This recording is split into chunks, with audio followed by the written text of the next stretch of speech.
Hello guys, welcome back for another video. So I reset my car.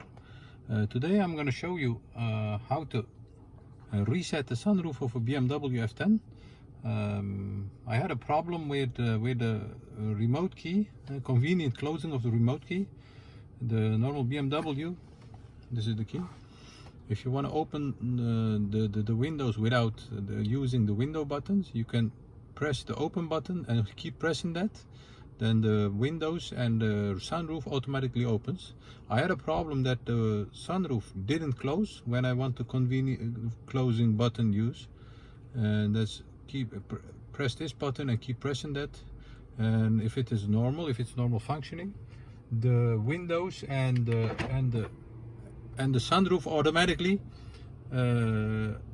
closes with this button if you keep pressing that. And I had a problem with that, and I'm going to show you how I reset it, and now it's functioning perfectly.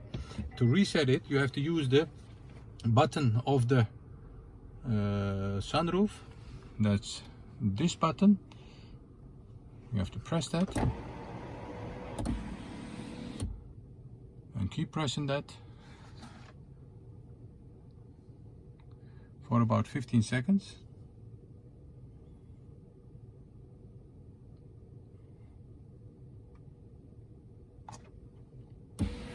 Like this, and now you see